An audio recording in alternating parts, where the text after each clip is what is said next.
सामाजिक परिवर्तन, आर्थिक परिवर्तन की ओर हम मूवमेंट करना चाहते हैं, तो इसी से संबंधित हो, है ना।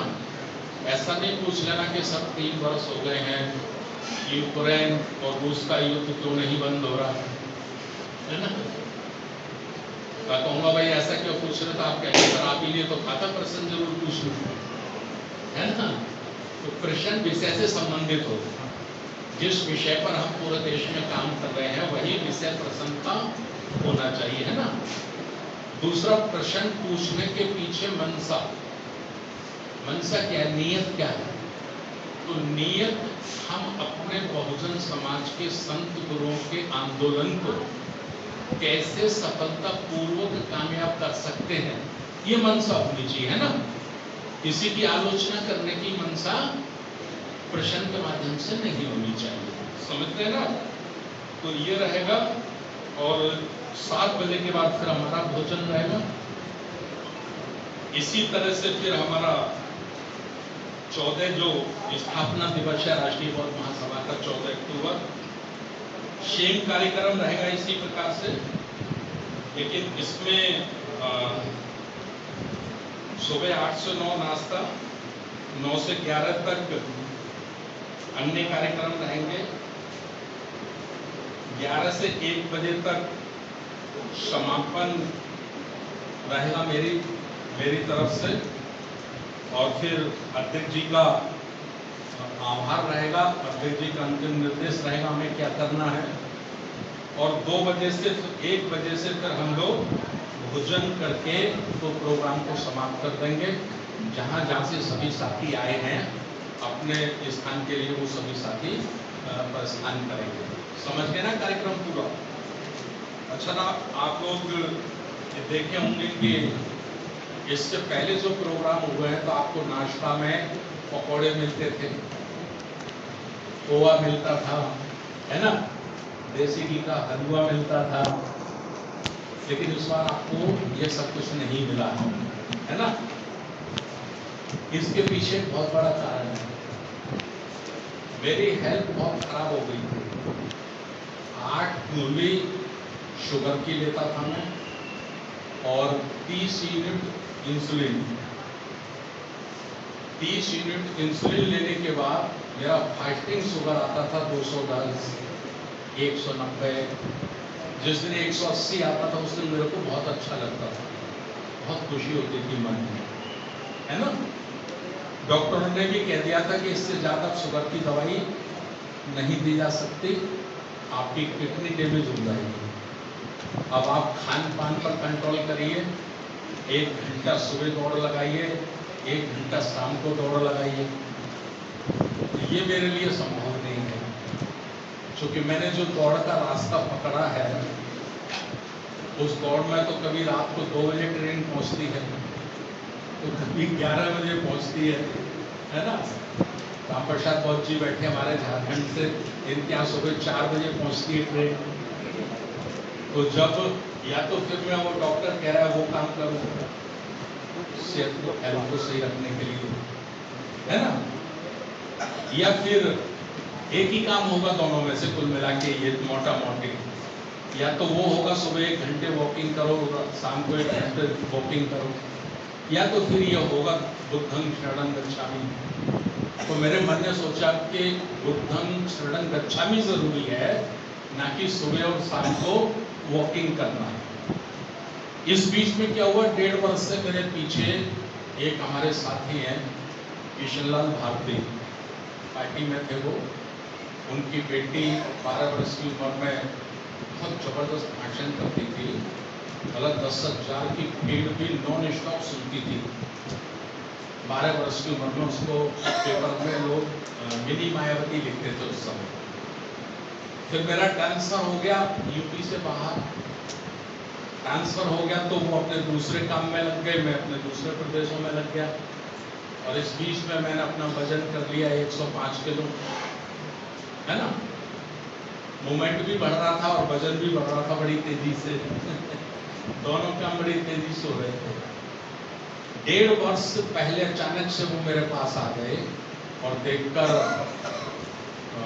बोले सर ये तो बहुत सत्यानाश कर लिया आपने अपने शरीर का। मैंने कहा चलो छोड़ो यार, मेरी बात है।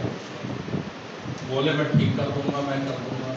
अरे मैंने कहा ये हमारे साथ झंडे पोस्टर लगाता था, ये कहाँ से डॉक्टर बन गया, है ना। और वो मेरी गाड़ी भी चलाते थे, कभी कभी मेरा ड्राइवर भी थे। वो कई बार आए, मैंने उनकी बात नहीं सुनी।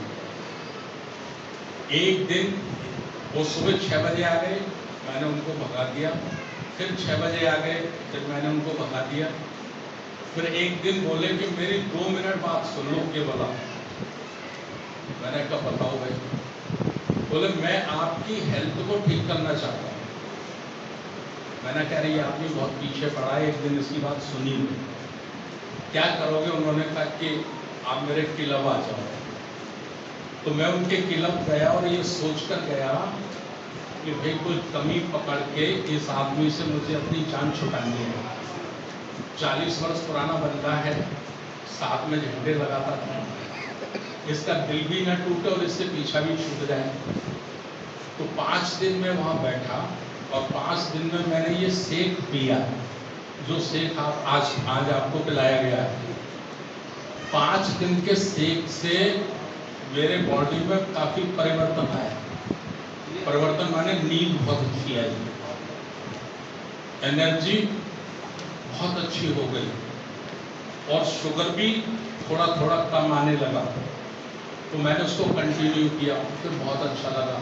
फिर मैंने अपनी वाइफ को, अपने भाई को, सबको ये न्यूट्रिशन देना शुरू कर दिया। आज मेरी आधी दवाई कम हो गई है। वजन मेरा 105 से घटकर 87 किलो हो गया है और काफ़ी एनर्जी आ गई है। मतलब अब मेरी लाइफ स्टाइल बदल गई। पहले मैं दिन में कम से कम 20-25 चाय पीता था। 3.5 महीने से मैंने चाय छुई नहीं है ना। सुबह 4 बजे 4:30 तक उठ जाता हूँ, गर्म पानी पी के फ्रेश होके एक फ्रेश बनाता हूँ, जो फ्रेश आप पिए हैं। फिर 20 मिनट 15 मिनट योगा करता हूँ। फिर उसके बाद नहा के 7:30 बजे तक क्लब चला जाता हूँ, अगर आगरा में रहता हूँ तो। और आगरा में नहीं हूँ तो एक थैला मैंने साथ रखा है, उससे मैं उसको इस्तेमाल करता हूँ। तो मैंने सोचा भाई मूवमेंट के साथ साथ हेल्थ भी बहुत अच्छी है, तो उसकी डाइट है। डाइट माने 80% बीमारियां खान पान की वजह से आदमी को होती है, मैं ये समझा, है ना। तो खान पान में क्या लेना चाहिए, तो करीब 400 ग्राम से आधी किलो दही हमें 2 टाइम में लेना है। आधी किलो कम से कम सलाद लेना है, जिसमें फाइबर है, कैल्शियम है। और ये जो सेक पिए आप, इसमें 19 प्रकार का विटामिन है। प्रोटीन चाहिए बॉडी को, इसमें 24 ग्राम प्रोटीन है, समझ रहे नहीं। तो मैंने कहा भाई ये काम कर रहे हैं तो 3 दिन हम पूरे देश के लोगों को हेल्दी नाश्ता देंगे और हेल्दी खाना देंगे। तो आपको भी जो खाना मिलने वाला है ना, 200 ग्राम दही होगा, ठीक है, 2 सब्जी होंगी, घी तेल बहुत कम होगा उसमें, चावल होगा, रोटी होगी। वैसे तो 1 रोटी अलाउ है, लेकिन आप 2 भी खा सकते हैं, कोई बात नहीं। ये खाना मिलेगा आपको। फिर अफ्रेश मिलेगा। फिर शाम को आपको नाश्ता में सेब मिलेगा, 1 सेब, है ना। फिर शाम को 7-8 बजे भी यही भोजन रिपीट होने वाला है। सब्जियां बदल जाएंगी, दाल बदल जाएंगी। तो मैं इसलिए आपको बता रहा हूँ कि शायद आप लोग कह सब पहले आगरा आते थे तो रसगुल्ले मिलते थे, है ना, देसी घी का हलवा मिलता था, गाजर का हलवा मिलता था, है ना, पनीर की सब्जी मिलती थी ना मास्टर साहब। अब की बार तो आगरा में भी पता नहीं क्या कंजूसी बरती गई है। तो ये कंजूसी नहीं बरती गई है, बल्कि आपकी हेल्थ 3 दिन कम से कम हम लोग ठीक रख सकें और क्या खाना है इसके लिए रखा गया है। तो मैं ये सफाई पहले से इसलिए दे रहा हूँ कि कार्यक्रम खत्म होने के बाद फिर आप कान में बात न कर दें कि भाई पहले आते थे तो बहुत अच्छी दावत मिलती थी और इस बार तो मरीजों का खाना मिल रहा है। ऐसा लग रहा है हम अधिवेशन में आके किसी हॉस्पिटल में एडमिट हो गए हैं। ठीक है ना? तो इसलिए मैं अपनी सफाई पहले ही आपको पेश कर रहा हूं, समझ गए?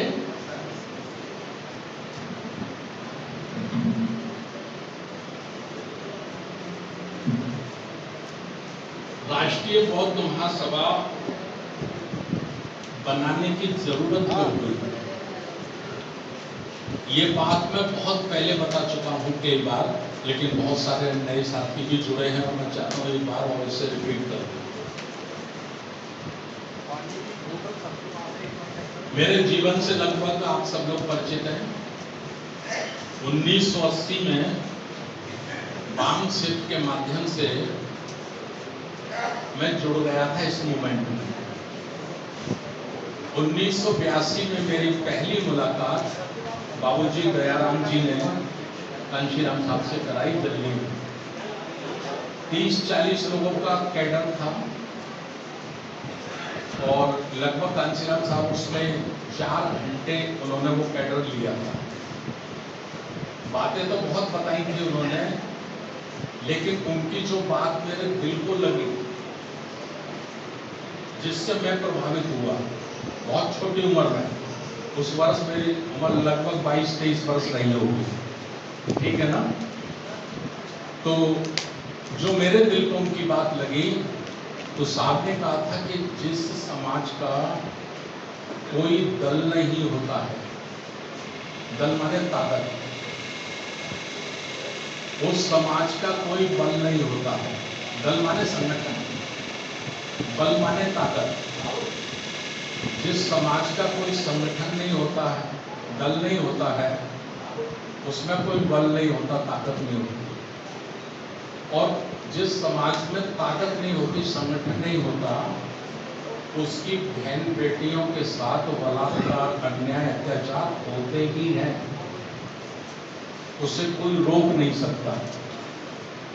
महापुरुषों का नाम लिया उन्होंने और कहा मेरी कोशिश ये है कि हजारों जातियों में बटे हुए लोगों को मैं संगठन पैदा करना चाहता हूँ, संगठन खड़ा करना चाहता हूँ, जिससे ये मनुवादी ब्राह्मणवादी व्यवस्था से हम लोग सदा सदा के लिए मुक्त हो सके, है ना?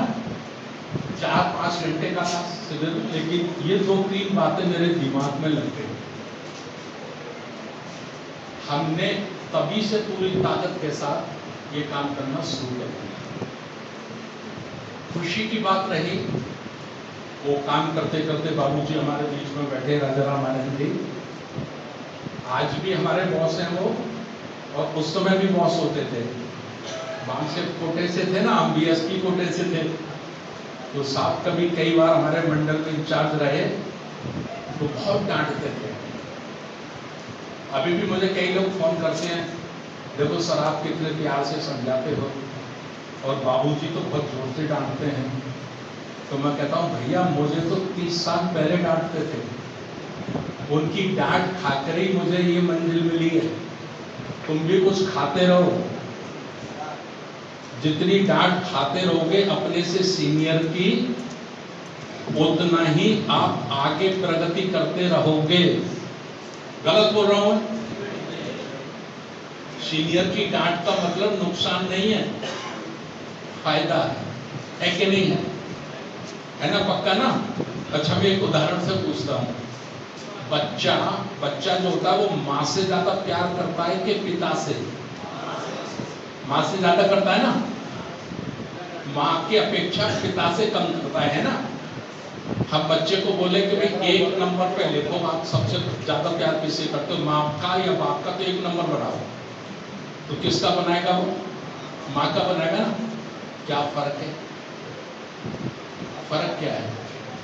माँ कनेक्ट करती है और पिता करेक्ट करता है।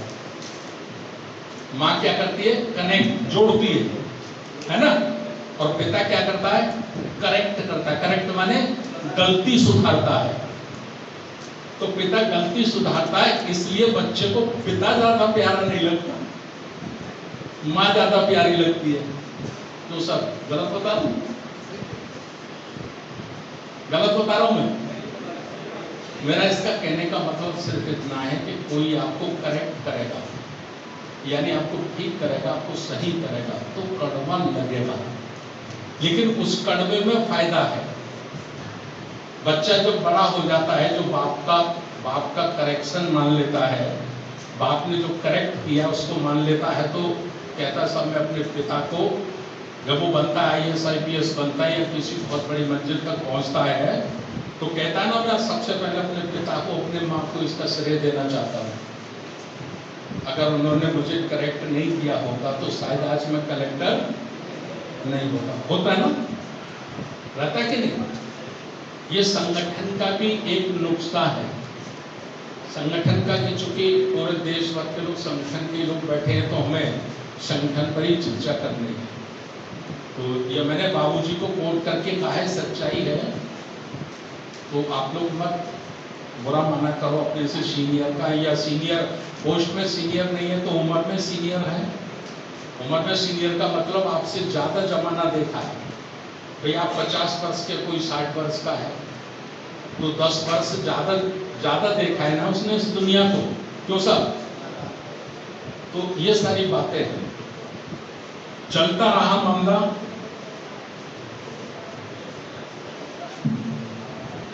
बुद्धिज्म से मैं बचपन से प्रभावित था। एक तरह से मैं नास्तिक था। नास्तिक मीन्स मतलब मैं कभी किसी की पूजा पाठ नहीं करता था। घर में सब होता था, सैनिक लगेगी, सुरैया लगेगी, औत प्रेत, पता नहीं दिवाली होली पे कितने रूठ जाएंगे। हमारी माँ करती थी, मैं नहीं करता था। समझ रहे नहीं? एक घटना हुई आगरा में 1978 में, उससे हमको ये मिशन की जानकारी मिली। वो मैं चर्चा नहीं करूँगा, लंबा टाइम हो जाएगा। चलते रहे, बहुत तेजी से चलते रहे।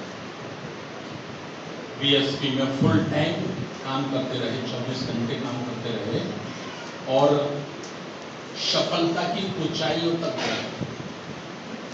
सफलता की ऊंचाइयां जैसे ये आगरा है, आगरा में 9 विधानसभाएं हैं, ठीक है ना? हम 9 में से 8 विधानसभा तक जिताने में कामयाब हुए हैं। 8 MLA एक बार नहीं 2-2 बार बनाने में हम कामयाब आगरा से हुए, ठीक है ना? आप जहां बैठे हैं ये ग्रामीण लोकसभा है। यहां से राज बब्बर सांसद होते थे, फिल्मी नेता, इसी सीट से जहां आप लोग बैठे हैं। हम लोग राज बब्बर को चुनाव हराकर अपनी पार्टी BSP की सीमा उपाध्याय को सांसद बनाने में भी कामयाब हुए हैं। समझ रहे ना? अच्छा, कुछ साथी सोच रहे होंगे कि भाई ये राष्ट्रीय बौद्ध महासभा की बात हो रही है, राजनीति की बात हो रही है। राजनीति की बात इसलिए हो रही है कि इससे हमें कुछ प्रेरणा लेनी है। आज हम राजनीति में नहीं हैं। एक तरह से हम किसी दल का विरोध नहीं करते हैं, किसी भी दल का समर्थन नहीं करते हैं। हम विचारधारा का समर्थन करते हैं और विचारधारा का विरोध करते हैं। समझ रहे ना? जो मानवतावादी विचारधारा है, जो साउ फुले अम्बेडकर, बुद्ध, संत रविदास, संत कबीर की विचारधारा है, उसका हम समर्थन करते हैं। और जो पुष्यमित्र, सुंग और मनु की विचारधारा है, उसका हम विरोध करते हैं। सीधी सीधी बात है ना? तो ये मैं कुछ बातें आपको इसलिए कह रहा हूं कि बाबा साहब की किताबें हम पढ़ते थे, तो जरूर इसमें एक लाइन पढ़ने के लिए मिलती थी कि जिस समाज की गैर राजनीतिक जड़ें मजबूत नहीं होती हैं, वो समाज राजनीति में कामयाब नहीं हो सकता, है ना? ये हम पढ़ते थे, ठीक है? लेकिन ये बात हम मान्यवर काशीराम साहब से सुनते थे। आप में से भी बहुत सारे लोग ऐसे होंगे जिन्होंने मान्यवर काशीराम साहब से ये सुना होगा, राजनीतिक प्लेटफॉर्म पे सुना होगा, राजनीतिक सभा में सुना होगा कि जिस समाज की गैर राजनीतिक जड़ें मजबूत नहीं होती है वो समाज लंबे समय तक राजनीति में टिक नहीं सकता, है ना? राइट ना? अगर मैं कोई बात गलत कह रहा हूं तो कल आपका प्रश्नकाल का टाइम है, आप नोट करके उस समय पूछ सकते हैं। ठीक, धीरे धीरे चलते रहे एमएलसी के हम 2005 आया, 2003 में माननीय काशीराम साहब को ब्रेन अटैक आ गया, ब्रेन अटैक आ गया, पूरी पार्टी का कमांड आदरणीय बहन जी के पास आ गया और हम उस समय आगरा मंडल के जिसमें 8 जिले थे, अब तो 2 मंडल हो गए, पहले एक ही मंडल था, उसके चीफ कोऑर्डिनेटर थे। चीफ कोऑर्डिनेटर का मतलब मिनी मायावती थे हम, हमारे और बहन जी के बीच में कोई तीसरी ताकत नहीं होती थी, ठीक है ना? और बहन जी बहुत ज्यादा मेरे ऊपर प्राउड करती थी, प्राउड मतलब बहुत विश्वास करती थी। लेकिन 2005 आ गया, बहन जी ने हमको 2-1.5 घंटे 2.5 घंटे बिठाया, कुछ बातें उन्होंने नोट कराई, जो बातें नोट कराई मैं उन बातों की ओर आपको नहीं ले जाना चाहता, लेकिन वो बातें मुझे बहुत ज्यादा अच्छी नहीं लगी, है ना? बहुत ज्यादा अच्छी नहीं लगी, तो आप समझिए कि मैं अपनी गाड़ी में आके 1 घंटे रोया। मेरे शैडो ने पूछा, शैडो का चूंकि मैं एमएलसी था, विधायक था, सर बहन जी क्या बोल दी आज आप रो रहे हैं? मैंने कहा नहीं, अब हमको राजनीति से अलग हटकर कुछ करना है, राजनीति में नहीं अब कुछ करना, क्या करना है? धम्म का काम करना। बाबा साहब करना चाहते थे, नहीं कर पाए।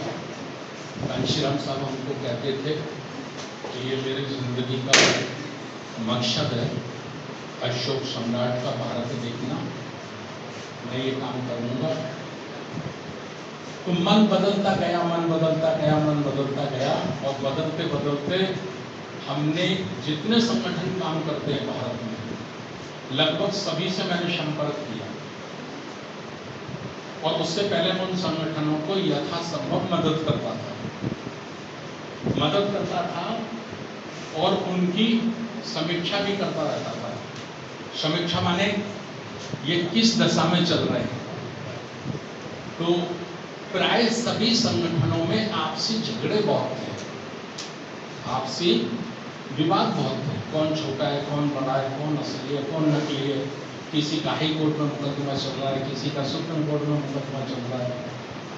तो एक बात दिमाग में आई, मानवर काशीराम साहब ने एक बात कहा था कि मैंने अपने जीवन के 13 वर्ष बर्बाद कर दिए, 13 वर्ष काय में बर्बाद कर दिए? रिपब्लिकन पार्टी के नेताओं को इकट्ठा करने में। मैं 13 वर्ष तक नेताओं के पीछे भागता रहा, लेकिन मैं उन्हें इकट्ठा नहीं कर पाया। अगर मैंने ये 13 वर्ष समाज के युवाओं में लगाए होते तो शायद कुछ अच्छा रिजल्ट हो पाता। ये साहब ने दुख व्यक्त किया, पुराने बाबूजी बैठे जगदीश प्रकाश जी किया था ना, ये साहब ने किया और लोग रहे होंगे। बोले 13 वर्ष बाद में महाराष्ट्र से अपना झंगा झोला लेके भागा। ये साहब के शब्द मेरे नहीं है, बड़ों साहब नाराज मत हो जाना। मैं अपना थैला लेके भागा, काशीराम ये अंबेडकर को भूल के पी गए, तू किस खेत की मूली है। ये साहब के शब्द मेरे नहीं है। उस समय बहुजन संघ में भी छपे थे ये शब्द, और उनके साथ रहने वालों ने ये सुने होंगे, है ना। तो दिमाग में आया कि हमें बुद्धिज्म पे काम करना है और सिस्टम से काम करना है और 365 दिन काम करना है। तो हम ये जो दूसरे संगठन है जिनमें आपस में खुद तालमेल नहीं है, अगर हम वहां जाएंगे तो सबसे पहले हमारे 2 माइनस पॉइंट होंगे। मैं सोचता था 2 साल सोचा, 2000 से 2007 तक 2 वर्ष तक मैं यही गुणा भाग करता रहता था, रातों दिन मेरे पे दूसरा कोई काम नहीं था, गुणा भाग करना, ठीक है ना, पार्टी का काम कर रहा था और गुणा भाग कर रहा था। मन बन गया था बुद्धिज्म के लिए काम करना है ना। राजनीति एक ऐसी भूख है कि लोग खत्म हो जाते हैं लेकिन भूख खत्म नहीं होती, है ना।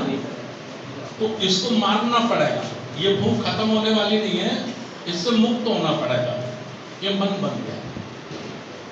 तो लगा कि बहुत सारे हीरे मान्यवर काशीराम साहब ने तराश के तैयार किए हैं देश भर में, और किसी कारणवश आज वो मूवमेंट की मुख्य धारा से अलग है। कारण में नहीं जाना चाहता, है ना, चूंकि काशीराम साहब कहते थे, वही मेरे गुरु हैं, वो कहते थे कि उलझे हुए लोग कभी सफल आंदोलन नहीं चला सकते। उलझे हुए लोग, लड़ाकू झगड़ू विवादित नस्ल के लोग कभी कामयाब आंदोलन नहीं चला सकते, है ना। तो इसलिए हम कारणों में नहीं जाना चाहते, ठीक है ना। तो उन सब से कहीं ना कहीं हमारी मुलाकात होती रहती थी, कभी उपचुनाव में, कभी दिल्ली की रैली में, कभी लखनऊ की रैली में, एक दूसरे से परिचित थे। तो उन सबके नाम में डायरी में नोट करता रहता था। तो मुझे लगा कि किसी दूसरे संगठन में हम जाएंगे तो हमारी 2 कमजोरियां होंगी। पहली कमजोरी तो होगी, हम जूनियर होंगे, वो बहुत सीनियर होंगे, है ना। तो इस जूनियर को और सीनियर को फेस करने में ही बहुत समय निकल जाएगा, ठीक है ना। तीसरा, हमारे ऊपर स्टैंप लगी है कि हम नेता हैं। चूंकि मैं उस समय संगठन के कई साथियों को कुछ सलाह देता था, तो वो मुझे यही कहते थे कि अरे भारती जी, अपनी नेतागिरी अपने पास रखो, कोई धर्म आप हमसे ज्यादा थोड़ी जानते हो। तो मैंने कहा ये भी प्रॉब्लम जाएगी, है ना। मैं बड़े दिल की ओपन बात बता रहा हूं आपको। तो ये सोचा कि भाई इन झगड़ों में ना पड़ के हम उन लोगों को इकट्ठा करें जो हीरे कांशीराम साहब ने तराश के तैयार किए थे, और क्यों लफड़े में पड़े, क्यों झगड़े में पड़े, कौन सी असली कौन सी नकली। मुझे बहुत लोग कहते थे भारतीय बौद्ध महासभा ज्वाइन करनी चाहिए थी आपको। तो मैं उनको पूछता था कौन सी वाली भारतीय बौद्ध महासभा। बोले बाबा साहब अम्बेडकर वाली। तो मेरी बाबा साहब तो एक बनाए थे, और अभी मैं देखता हूं तो कम से कम 10-15 हैं, है ना।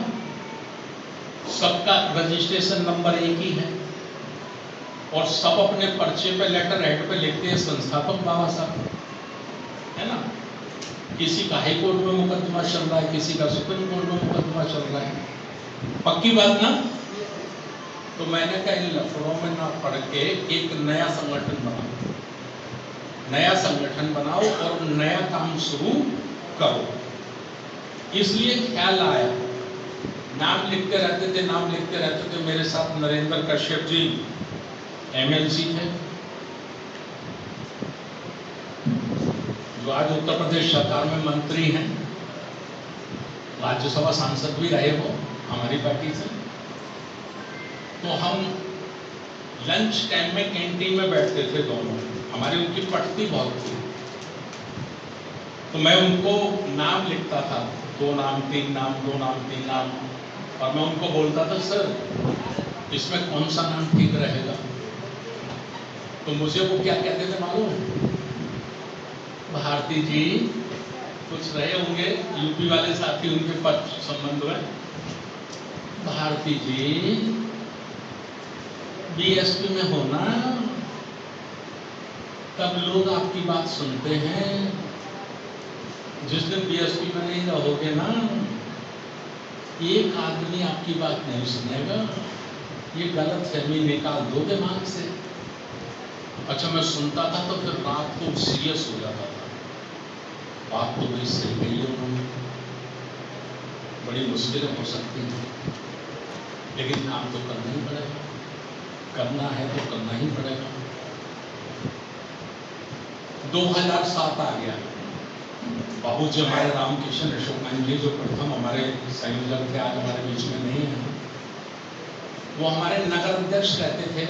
मैं उस समय नगर महासचिव रहता था 1984, है ना।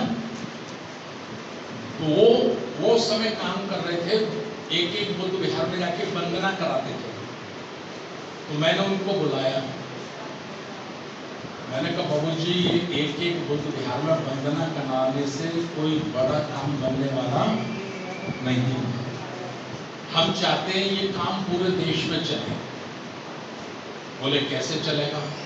मैंने उनको अपना प्लान बताया पूरा, 1 बार 2 बार 3 बार 4 बार 5 बार प्लान सुनते थे और सुनकर कहते थे हो नहीं सकता। प्लान तो अच्छा है आपका, योजना तो ठीक है, लेकिन हो नहीं सकता। फिर मैं भी कमजोर पड़ जाता था, लेकिन मैंने सोचा होगा कि नहीं होगा, शुरू तो करना चाहिए। तो 2007 में हमने 3 दिवसीय अधिवेशन बुलाया आगरा में। मातृ वैष्णव भवन पचकुइयां पे है, एसी हॉल है। आज की तारीख में उसका 50,000 रुपये एक दिन का किराया है। 12 अक्टूबर 13 अक्टूबर और 14 अक्टूबर। और जो अधिवेशन बुलाया उसका विषय हमने रखा,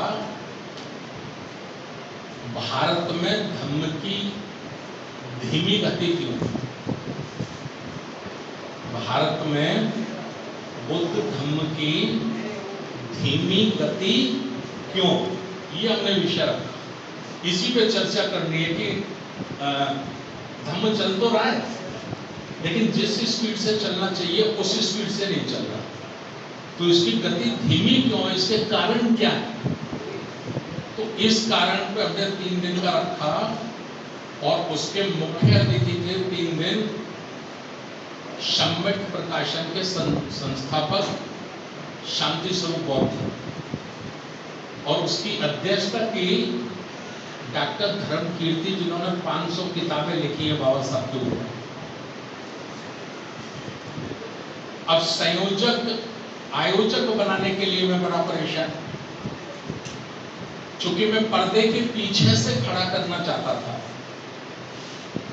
बीएसपी का काम भी मैं करता रहूं, और पर्दे के पीछे से धम्म की कोई बुनियाद खड़ी हो जाए, कोई बीज पड़ जाए जो धम्म के लिए काम करने के लिए आगे निकले, हम उसको सपोर्ट करेंगे राजनीति में रहकर, है ना। तो कोई उसके लिए तैयार नहीं हुआ संयोजक बनने के लिए, आयोजक बनने के लिए। तो मैंने सबसे छोटे बेटे अपने बॉबी भारती को, जब उसकी उम्र 16 वर्ष थी, उसको संयोजक बनाया। बीएल चंद्रा साहब लगे, योगेश गौतम साहब लगे, ये पढ़ते थे, यूपीएससी की तैयारी कर रहे थे उस समय दिल्ली में। ये पूरी बच्चों की टीम लगाई, है ना। और साहब इतना जबरदस्त रहा वो सम्मेलन, इतना जबरदस्त रहा कि 500 उसमें कुर्सियां हैं, 500 कुर्सी हाउसफुल रही तीनों दिन, और 200 कुर्सियां हमको एक्स्ट्रा डलवानी पड़ी। तो उसे देखकर मेरा मन बहुत मजबूत हो गया। मुझे लगा इस काम की जरूरत है समाज में, है ना। एक तरह से हमने उसका एक्सपेरिमेंट किया, टेस्ट किया उसको कि ये काम हो सकता है कि नहीं हो सकता है ना। तो उसको फिर हमने उसका एक्सपेरिमेंट किया, और उसमें भारी सफलता मिली, उसमें लगे। तो ये लग जाने के बाद फिर मेरा ट्रांसफर हो गया, उत्तराखंड हो गया, उत्तराखंड के बाद मध्य प्रदेश हो गया। मध्य प्रदेश जब मेरा हो गया तो मैं बालाघाट गया। बालाघाट में मेरा प्रोग्राम था। वहां बाल क्षेत्र के लोग मुझसे मिले, रात को 2-3 बजे तक मेरे साथ रहे और उनमें इंजीनियर किशोर वत्स साहब भी थे। मुझे उन्होंने बताया कि इंजीनियर किशोर वत्स साहब हमारा प्रशिक्षण लेते हैं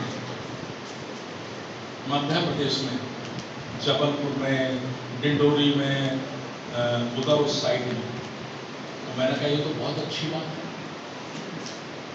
मुझे बताया कि उन्होंने मिशन के लिए सरकारी नौकरी नहीं की। इंजीनियर किशोर वत्स साहब 1 राउंड 2 राउंड 3 राउंड की बातें ये सब हुई।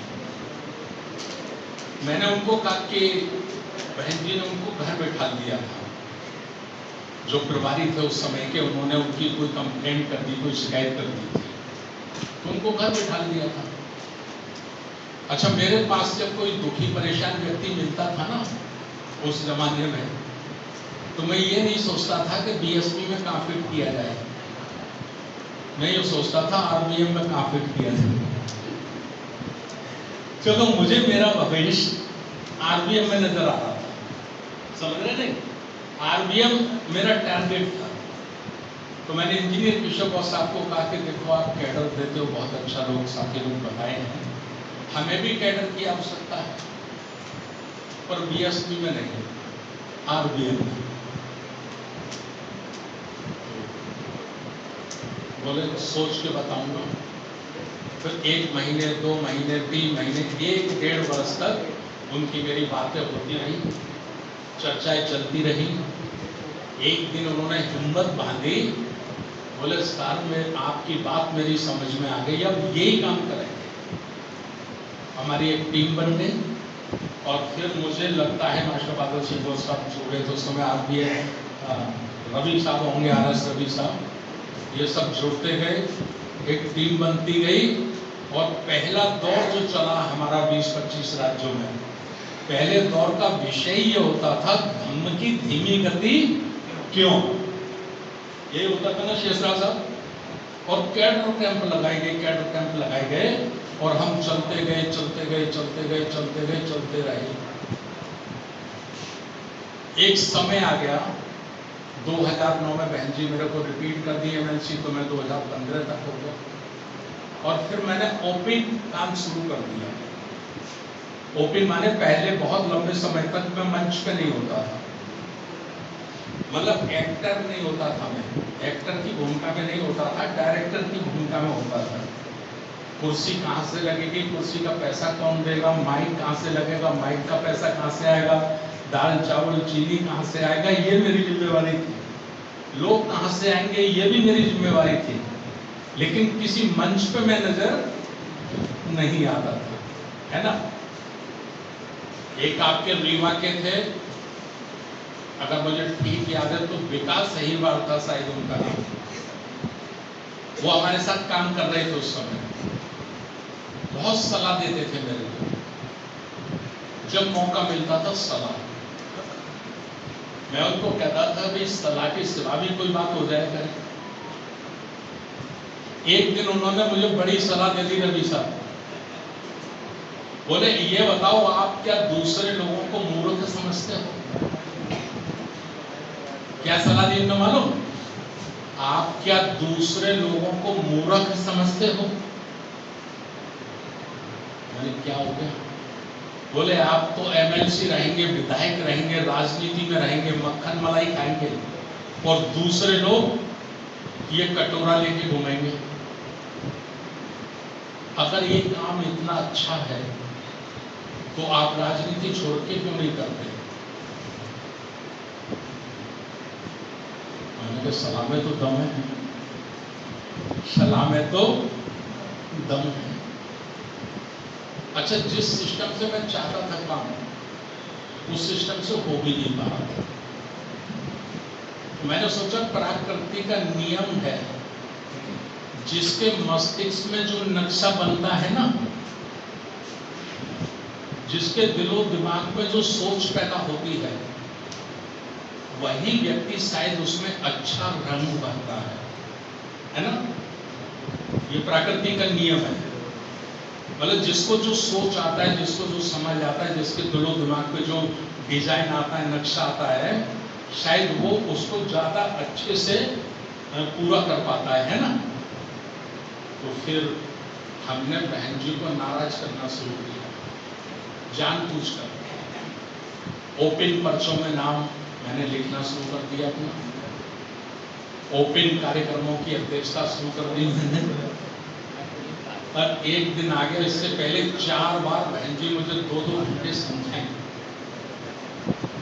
कि देखो भाई, आप ये बुद्ध धर्म के चक्कर में मत पड़ो।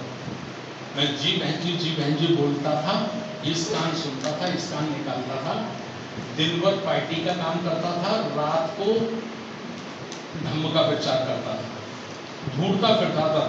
जिस जिले में जाता था उस जिले में रात को मैं कहता था भाई कुछ बुद्धिज्म वालों से भी मिलाना खाने के बाद, समझ रहे। ये सब चलता रहा। आज आपको बता रहा हूँ पूरा इतिहास RBM का। मैंने सोचा एक बार बता दूं, और बता क्यों रहा हूँ ये बता दूं, इसलिए बता रहा हूं कि मुझे अब RBM से अलग होना है, इसलिए आपको बता रहा हूं ये बात। अलग होने का मतलब कोई दूसरा काम नहीं करना, कुछ काम छूटे पड़े हैं। जैसे हमारा भिक्षु संघ का काम छूटा पड़ा है। भिक्षु तो हमारे यहाँ 10,000 से ज्यादा है पूरे देश में, लेकिन काम 10 पैसे का नहीं है। गलत बोल रहा हूं मैं। और समाज पर चीवर का बहुत बड़ा प्रभाव पड़ता है। समाज के ऊपर चीवर का बहुत जबरदस्त प्रभाव पड़ता है, इंप्रेशन पड़ता है ना। तो बिना भिक्षु संघ को संगठित किए, बिना भिक्षु संघ को एक्टिव किए, हम धम्म को भी सही मंजिल तक नहीं ले जा पाएंगे। तो इसलिए उस साइड मुझे कुछ काम करना है, ठीक है। दूसरा, हम एक उम्र के लोग हैं, कोई 50, कोई 60, कोई 70, कोई 75, है ना। एक उम्र के लोग बैठे हैं, और कुदरत का नियम है कि जो जन्मा है उसको मरना है ना, ठीक है ना। और RBM को हम कब तक चलाना चाहते हैं? जब तक पृथ्वी और आसमान रहे। RBM को हजारों वर्षों तक चलाना चाहते हैं। तो हजारों वर्षों तक तो जिंदा रहेंगे नहीं धर्म विकास। ना बाबूजी राजा रामानंद जी रहेंगे, ना टीपी गोलिया जी रहेंगे। तो सब गलत कह रहा हूं, क्योंकि ये प्रकृति का नियम नहीं है। तो हमें आगे के लिए काम करना है। आगे के लिए माने हमें आगे की लीडरशिप तैयार करनी है। आज के 10 वर्ष बाद इस मूवमेंट को कौन संभालेगा? उसके लिए हमको अभी से अपनी युवा पीढ़ी में हमको नेतृत्व क्षमता पैदा करनी है, लीडरशिप उसमें पैदा करनी है, और अभी से करनी है। समझ पा रहे हैं? तो उसके लिए हमने DSS बनाया है। DSS यानी धम्म सेवक संघ। 5 वर्ष हमारा नौजवान बेटा या हमारा बच्चा उसमें धम्म की सेवा देगा, ठीक है। धम्म की सेवा का डेफिनेशन क्या मालूम है? मंच नहीं मिलेगा उसे, माइक भी नहीं मिलेगा, पर्चे में नाम भी नहीं होगा उसका। समझ पा रहे हो? निस्वार्थ भाव से स्वयं को समाज के लिए समर्पित करने का जज्बा हमें उसमें पैदा करना होगा। अगर स्वार्थ का एक बीज भी उसके दिल में, उसके खून में कहीं है, तो आगे चल के कहीं भी एक्सीडेंट हो सकता है। अच्छा सच्ची बताओ, आज तक इस पवित्र आंदोलन को नुकसान किन लोगों से हुआ है? स्वार्थी लोगों से हुआ है ना, हुआ है ना। 1956 में बाबा साहब हमको धम्म देकर गए, 70 वर्ष हो गई। इस 70 वर्ष में जिन लोगों के हाथों में ये मूवमेंट था, अगर वो निस्वार्थी होते तो क्या आज इसकी दशा ये होती? ये आलोचना नहीं है, कड़वा सच है। एमएलए कैसे बनेंगे, एमपी कैसे बनेंगे, राज्यसभा कैसे बनेंगे, मंत्री कैसे बनेंगे, बुद्ध विहार में बुद्ध वंदना करते थे, बाकी पूरा समय केवल इसी गठजोड़ में लगे रहते थे कि मैं कैसे विधायक बनूं, कैसे सांसद बनूं, कैसे मंत्री बनूं। इतिहास यही है ना? ये गलत बता रहा हूं मैं, गलत बता रहा हूं तो कल पूछ सकते हैं आप, ठीक है? आपके पास टाइम है ना? तो धम्म सेवक संघ के नाम से जो संगठन हमने स्थापित किया, जो बच्चे अभी आप देख रहे हैं, हमने ज्यादा बुलाए नहीं, 10 बच्चे बुलाएंगे बाद, क्योंकि ये पहला प्रोग्राम हमने लिस्टेड किया है। लिस्टेड माने 150 लोगों की सूची बनाई गई पूरे देश में। हर बार तो हम करते 1000 2000 इकट्ठा करते हैं, लेकिन इस बार कहा हमने कि भाई हमको भीड़ इकट्ठा नहीं करनी है, क्योंकि इतिहास इस बात का गवाह है, परिवर्तन कभी भीड़ नहीं लाती है, बदलाव कभी भीड़ नहीं लाती है, बदलाव कुछ लोग लाते हैं, कुछ लोग बदलाव लाते हैं। भीड़ परिवर्तन का हिस्सा होती है, भीड़ परिवर्तन का हिस्सा बनती है, परिवर्तन नहीं लाती भीड़। अगर इस सबको ठीक से समझना है तो माननीय काशीराम साहब का जीवन आप समझिए। उन्होंने 20 वर्ष तक भीड़ इकट्ठा नहीं की, 20 वर्ष तक वो क्वांटिटी पे नहीं गए, 20 वर्ष तक क्वालिटी पे गए। क्वालिटी पे उन्होंने पढ़े लिखे समाज के एक वर्ग को तैयार किया। तो सब गलत करो, तैयार किया इसी कैडर के माध्यम से, इसी मिशन के माध्यम से। पहले उन्होंने क्वालिटी तैयार की, और जब क्वालिटी के 5-7 हजार लोग पूरे देश में उन्होंने तैयार कर लिए, जब उन्होंने क्वांटिटी के लिए मूव किया, अर्थात 1964 में उन्होंने घर छोड़ा था अपना। 12 दिसंबर 1964 को वो घर छोड़ के निकले थे, और 1984 में जाकर उन्होंने राजनीतिक दल का निर्माण किया, स्थापना की। तो सब गलत कह रहा हूं। पहले उन्होंने समाज में नॉन पॉलिटिकल रूप बनाया, अर्थात समाज की गैर राजनीतिक जड़ें खड़ी की। क्यों भैया बहुत सब है ना? तो इस तरह से ये हमको काम करना है। तो मुझे डीएसएस में काम करना है, डीएसएस को तैयार करना है, बच्चों में थोड़ा समय देना है, अपने को पूरा पीछे ले जाना है 45 वर्ष। ठीक है, समझ पा रहे हैं ना? क्योंकि अभी हम उससे नहीं सही दिशा दे पा रहे हैं। कुछ लाए बच्चों को हम, कोशिश की लाने की, लेकिन ठीक नहीं चल सके वो।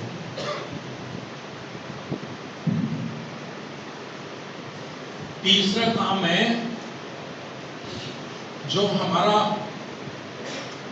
युवा बेरोजगार है, बेरोजगार युवा है। चूंकि अभी जो सरकारें चल रही हैं या आगे चलेंगी, वो सरकारें हमको सरकारी नौकरियों से शून्य कर रही हैं। सरकारी नौकरियों में हम दिन प्रतिदिन जीरो होते चले जा रहे हैं, क्या नहीं? है ना? तो एक समय निकल गया 50 वर्षों का, पिछला 60 वर्षों का समय था कि हमारे दादा परदादा को या हमारे पिता को या हमारे बाबा को सरकारी नौकरी करने का मौका मिल गया था, जिसके कारण समाज का कुछ आर्थिक परिवर्तन हुआ, है ना? कुछ संपदा संपन्न कुछ हुए, लेकिन 50% से ज्यादा माइनस कर दिया गया है। शेष 50% बचा है, उसको भी बहुत जल्दी माइनस करने की कोशिशें देश में हो रही हैं। क्यों डीएसपी साहब? आप हमारे डीएसपी हैं, रिटायर्ड प्रदेश झारखंड के अध्यक्ष रामलाल भौत साहब। तो आज का बुद्धिजीवी वर्ग इस ओर चिंतन नहीं कर रहा है कि हमें हमारे बच्चों के लिए क्या करना है, तो उसके लिए हम मुझे थोड़ा समय देना है। समय जो देना है उसका हमने बनाया है, उसका जो स्लोगन बना है, स्लोगन है मजदूरी छोड़ो व्यापार करो। मजदूरी छोड़ो व्यापार करो। और इसके लिए जब तक नेटवर्किंग नहीं थी, डिजिटल सिस्टम नहीं था, तब तक हमारे पास प्लेटफॉर्म नहीं था। क्योंकि मार्केट हमारे पास नहीं था, तो हम प्रोडक्शन तो कर सकते थे। जैसे मैं आगरा में हूं, मैं जूते से स्पेशलिस्ट हूं, तो हमारा समाज जूता बना तो सकता था, लेकिन सीधा कंज्यूमर तक नहीं ले जा सकता था। समझ रहे कि नहीं? उसको बीच में आड़तियों का शिकार होना ही है। जो पंजाबी ब्राह्मण बनिए व्यापारी वर्ग बैठा है, उसका शिकार उसको होना ही है। तो जो छोटे छोटे हमारे लघु उद्योग है, कहीं हम चूड़ी बना रहे हैं, कहीं जूता बना रहे हैं, कहीं प्लेट बना रहे हैं, कहीं साबुन बना रहे हैं, कहीं सोडा बना रहे हैं, ये बना तो हमारे बहुजन के लोग रहे हैं, लेकिन स्टिकर उनका नहीं है, पैकिंग उनकी नहीं है, पैकिंग उस पर किसी और की है ना? तो इसको हमने रखा है C2C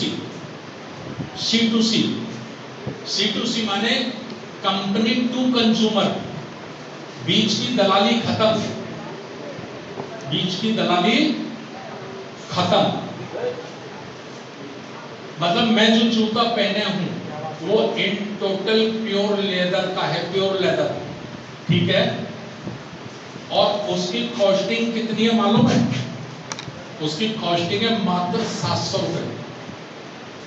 हमारा आदमी, उसके पति, बच्चे, बीवी सब मिलके रातों दिन मेहनत करके उसको बनाते हैं, और जब व्यापारी के पास ले जाते हैं तो उसका 650-700 रुपए से ज्यादा उसको नहीं मिलता, ठीक है? और जिसको वो बेचते हैं उसकी MRP कितनी होती मालूम है? 5000, 4000, 3199, 2199, 2299। समझ पा रहे कि नहीं? मतलब 600 रुपए के जूते को, 700 रुपए के जूते को, एक जूते से एग्जाम्पल दे रहा हूं मैं, ये सबके ऊपर लागू है। सारी चीजें 500 से ज्यादा आइटम है ऐसे। मैं केवल एक आइटम पर आपको, आपके माइंड को थोड़ा सा ब्रीफ करना चाह रहा हूं। समझ पा रहे नहीं? 500 से ज्यादा आइटम है। हम हवाई जहाज नहीं बना सकते, हम इनोवा कार नहीं बना सकते, लेकिन इनोवा कार पे होने वाला पॉलिश बना सकते हैं। इनोवा कार की सफाई होने वाला कपड़ा बना सकते हैं। बना सकते हैं कि नहीं? उसका सीट कवर बना सकते हैं, उसमें जो बहुत सारी चीजें लगती हैं वो बना सकते हैं ना? बना सकते हैं कि नहीं? बना सकते नहीं, हमें ही बनाते हैं, हम ही बनाते हैं। मैन्युफैक्चरिंग जो कारीगरी का काम है, वो कारीगरी का काम SC ST OBC के लोग ही पूरे देश में करते हैं ना? तो अपने युवाओं को हम एक पूंजीपति उद्योगपतियों के चंगुल से निकालकर उन्हें अपने पैरों पे खड़ा कर सके। होंगे कि नहीं होंगे मुझे नहीं मालूम। मैं फिर स्पष्ट कह रहा हूं, सफलता मिलेगी कि नहीं मिलेगी कोई गारंटी नहीं, लेकिन कोशिश करने में भी कोई नुकसान नहीं है। क्यों साहब? क्योंकि अब ऑनलाइन का जमाना है, जैसे RBL के माध्यम से अगर हमने पूरे देश में 10,000 मेंबरशिप बना ली, 10,000 मेंबर बन गए, तो वो 10,000 मेंबरों को तो हम वो प्रोडक्ट दे सकते हैं ना?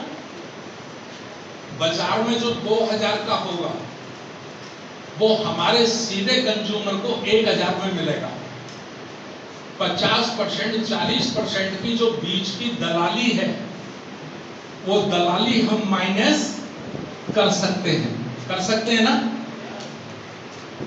सोलंकी साहब बैठे गुजरात से, सूरत का मैंने अध्ययन किया है, कपड़ा वहां बनता है। ब्रांडेड कपड़ा जो ब्रांडेड कपड़ा है, जो ब्रांडेड जिसे हम कहते हैं, उसकी अधिकतम लागत है मात्र 32%। 70% का मार्जिन है। किसके पॉकेट में जा रहा है? ये दवाइयां जो बन रही है, दवाइयों में जो कॉस्टिंग है 10% से 15%, 90% से 85% का मार्जिन है। किसके पॉकेट में जा रहा है? हमें हमारे समाज में जो लड़के इंजीनियर कर लिए, IIT कर लिए, डिग्री ले लिए, MBA कर लिए, हमारी बहन बेटी, हमारी बच्चियां MBA करके 20,000 की नौकरी, 15,000 की नौकरी के लिए किसी व्यापारी की चौखट पे नाक रगड़ते हैं। रगड़ते कि नहीं रगड़ते? तो ऐसे बच्चों को भी हम इस भारत में कोई दिशा दे सकें, और ये बाबा साहब का आंदोलन है। बाबा साहब ने जो PhD की थी लंदन में, वो इसीलिए की थी उन्होंने कि भारत में मेरे समाज के सामने जो सबसे बड़ी समस्या है वो आर्थिक समस्या बहुत बड़ी है। जातिवाद तो है, वर्ण व्यवस्था के कारण आर्थिक रूप से मेरे समाज को बिल्कुल कमजोर कर दिया गया है ना। बाबा साहब को भारत रत्न मिला, किसी को भी भारत रत्न मिलता है, क्यों मिलता है? उसका कोई कारण लिखा जाता है सरकारी इतिहास में, मालूम आपको?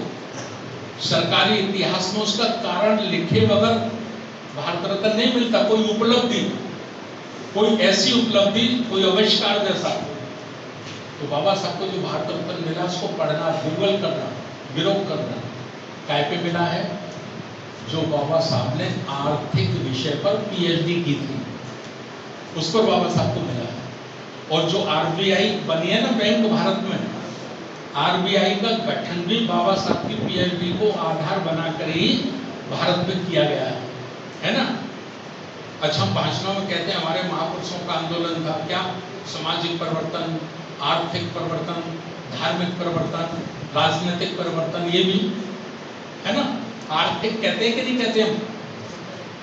मानवर काशीराम साहब ने चलाया था आर्थिक उन्मूलन आंदोलन, सामाजिक सुधार, आर्थिक सुधार चलाया था कि नहीं चलाया था?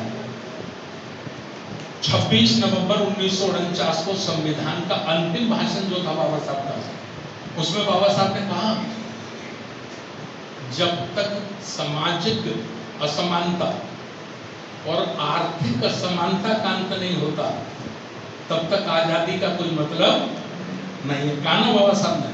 तो हमने सोचा कि थोड़ा हम अपने युवा वर्ग का, पढ़े लिखे वर्ग का, हजारों लोग बैंकों से रिटायर होकर घर बैठे हैं, जिनको इन चीजों का तजुर्बा है, क्यों ना ऐसे लोगों को एक इस काम पे लगाया जाए। वैसे भी घर में बैठे बैठे टीवी देख रहे हैं ना, वो करते धरते तो कुछ नहीं। मुझे लगता है उनको लगेगा कि कहीं से ये बात ज्यादा समझ में आती है लोगों के में, आती कि नहीं आती? इसका मतलब समझ रहे हो? इनकम ऑफ सोर्स की बात जल्दी समझ में आती है ना। तो मैं पिछले 10 वर्षों से इस पे अध्ययन कर रहा हूँ, पिछले 10 वर्षों से इस विषय पर अध्ययन कर रहा हूँ कि हम जब इस पे काम करेंगे तो हमारा रूट क्या होगा, है ना। देखिए, कोई भी आंदोलन 2 प्रकार के होते हैं, एक सफल, एक असफल। एक सफलता की ओर आगे बढ़ता है, एक असफलता की ओर आगे बढ़ता है ना। तो जिसको सही अध्ययन कर लिया जाता है, उसका सही रूट बना लिया जाता है, उसका सही मेजरमेंट और मैनेजमेंट कर लिया जाता है, वो आंदोलन सदैव सफलता की ओर बढ़ता है। और जिसका सही रूट नहीं होता, सही मेजरमेंट और मैनेजमेंट नहीं होता, वो चलते चलते कुछ समय चलता है, उसके बाद समाप्त हो जाता है ना। तो ये काम करने पे मुझे थोड़ा सा ध्यान देना है। मैंने अध्यक्ष जी को ये बात बताई, बादल सिंह मौस साहब को बताई, तो ये घबरा रहे थे। बोले साहब बहुत मुश्किल हो जाएगा, ये क्या कह रहे हो आप?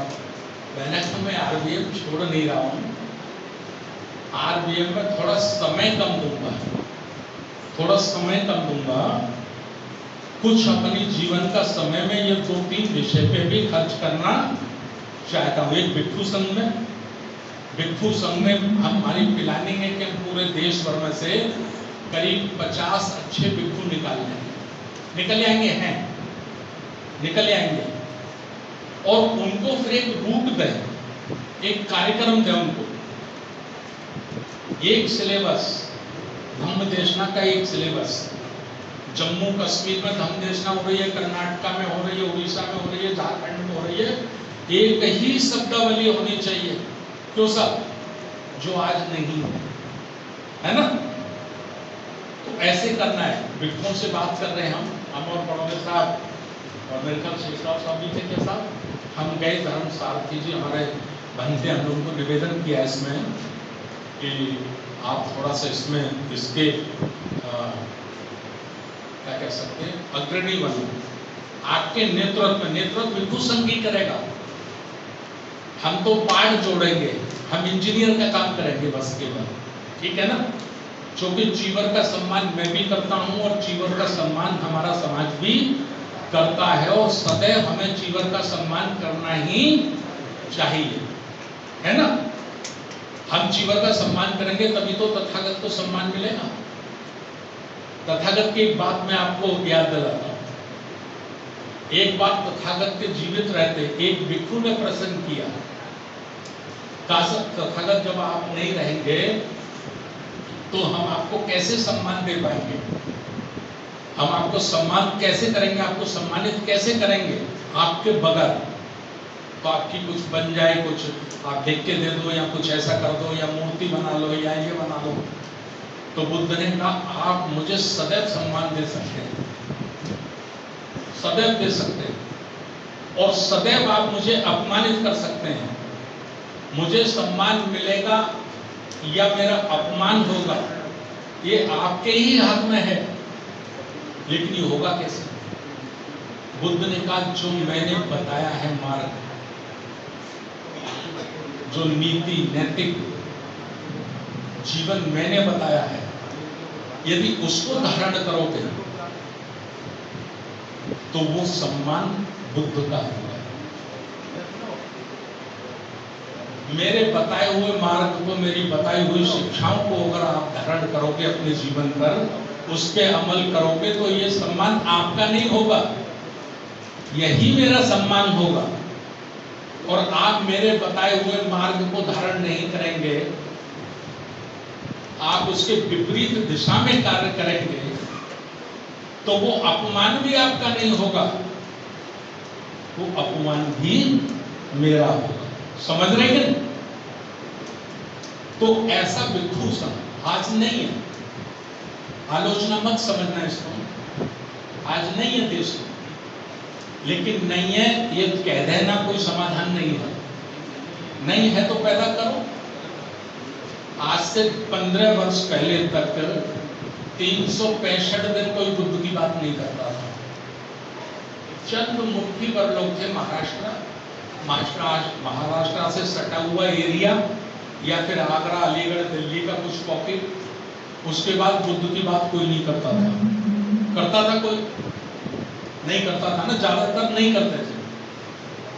लेकिन आरबीएम ने जब कैडर लगाए, आरबीएम ने प्रशिक्षण किया, आरबीएम ने इस धारा को तेज किया, धम्म की धारा को ताकत दी, उसको धार दी, तो मैं समझता हूं आज कोई जिला नहीं, कोई राज्य नहीं जहां बुद्ध की बात ना होती। अच्छा बताओ, आज से 10 वर्ष पहले कितने पंचशील के झंडे दिखाई पड़ते थे? ईमानदारी से बताओ। कभी कहीं भूले भटके किसी बिहार पे नजर आ गए, क्यों साहब पढ़ते थे? अच्छा कितने नेता थे जो बुद्ध की बात कहते थे? नहीं कहते थे ना। आज कहते हैं ना, आज अखिलेश जी भी कह रहे हैं, आज दूसरे भी कह रहे हैं। अच्छा पंचशील का पट्टा आरबीएम बनने से पहले कितने नेताओं के गले में देखा था? नहीं देखा था। तो ये माहौल, ये वातावरण किसने पैदा किया? इसका पूरा श्रेय आरबीएम को है, राष्ट्रीय बौद्ध महासभा के एक कार्यकर्ता को। लेकिन अभी ये पर्याप्त नहीं है, अभी एक शुरुआत है। देखिए, हमने 2 साल पहले कहना शुरू किया कि बाबा साहब डॉक्टर अम्बेडकर जी ने 14 अक्टूबर को धम्म की दीक्षा नहीं ली थी। हम बोले विपरीत दिशा में, आरबीएम बोला, राष्ट्रीय बौद्ध महासभा बोला, है ना। लोगों ने सवाल किया तो साहब कब लिया था?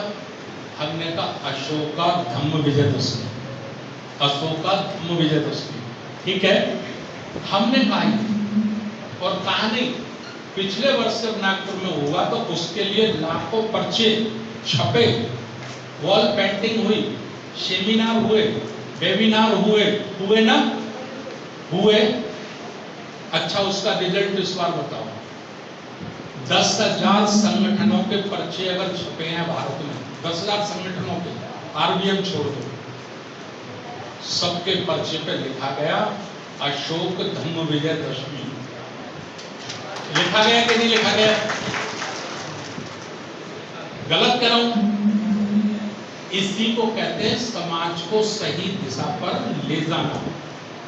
ले जाना का मतलब किसी के गंदे में सर में गले में रस्सी बांध कर नहीं खींचा जाता, उसकी चेतना को, उसके ज्ञान को सही दिशा के लिए की तरफ अग्रसर करना। ये कुछ एग्जाम्पल मैंने आपको बताए, समझ पा रहे ना मेरी बात? तो प्रस्तावना में ये बात मैंने आपकी रखी है कि हम क्या करना चाहते हैं, कैसे करना चाहते हैं। 3 दिन हम इसकी बात करेंगे, ठीक है। निवेदन मेरा ये है, आप जितने भी ज्ञानी हैं, नो डाउट आप सब ज्ञानी हैं, लेकिन 14 अक्टूबर के दोपहर 2 बजे तक आपके सारे ज्ञान पे ताला लगना है। ताला लगा के बैठिए, इधर ताला लगा के बैठेंगे, उसे छोड़ के बैठेंगे तो यहां से कुछ आप नया लेकर जाएंगे और आप उसको साथ लेकर बैठेंगे। साथ लेकर बैठेंगे। भारती जी क्या बता रहे हैं, ये तो हम ही बहुत पहले जानते थे। तो मुझे लगता है कि आप कुछ भी नया लेके जाने वाले नहीं हैं। सीखने की कोई उम्र नहीं, और 24 घंटे में पागल आदमी होता है ना, जिसे पागल कहते हैं, पत्थर मारता है, प्रकृति का उसके ऊपर भी वरदान है। 24 घंटे में कोई एक शब्द उसके मुंह से भी इतना अच्छा निकलता है जो किसी बुद्धिमान और किसी ज्ञानी के पास नहीं होता। गलत कह रहा हूं ना मैं? निकलता है ना।